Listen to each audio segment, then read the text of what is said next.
ನಮಸ್ಕಾರ. ಇದು ರಾಯಚೂರಿನ ಮಾರುಕಟ್ಟೆ ಹಿಂದಿನ ಭಾಗದಲ್ಲಿ ಕೋಟೆ ಇದೆ. ಈ ಕೋಟೆಯ ಗೋಡೆ ಮೇಲೆ 2 ಆನೆಗಳನ್ನು ನೀವು ನೋಡಬಹುದು. ಈ 2 ಆನೆಗಳು ಸ್ವಲ್ಪ ನೋಡೋದ್ರಲ್ಲಿ ಭಿನ್ನವಾಗಿವೆ. ಆದರೆ ಬೇರೆ ಯಾವ ಕಲ್ಲುಗಳ ಮೇಲೇನೂ ಕೆತ್ತನೆಯನ್ನು ನೋಡೋದಿಲ್ಲ. ಈ 2 ಕಲ್ಲಿನ ಮೇಲೆ ಆನೆಗಳ ಕೆತ್ತನೆ ಇದೆ. ಮತ್ತು ಹಾಗೇನೆ ಬರ್ತಾ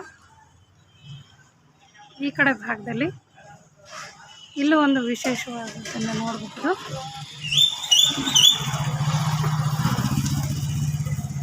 ಜೊತೆಯಲ್ಲಿ ಹೀಗೆ ಮುಂದುವರಿತಾ ಈ ಭಾಗದಲ್ಲಿ ಇಲ್ಲೂ ಒಂದು ಆನೆ ಕೆತ್ತನೆ ಇದೆ. ಜೊತೆಗೆ ವಿಶಿಷ್ಟವಾದ ವಿನ್ಯಾಸ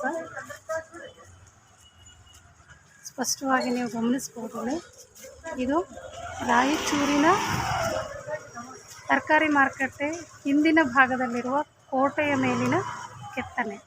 ಇನ್ನೊಂದು ಸಾರಿ ಈ ಕಡೆ ಬಂದಾಗ ಈ ಆನೆಗಳನ್ನು ಒಂದು ಸರ್ತಿ ನೋಡಿಬಿಡಿ. ಈ ಕೆತ್ತನೆಯನ್ನು ನೋಡಿ ಆನಂದಿಸಿ. ಧನ್ಯವಾದಗಳು.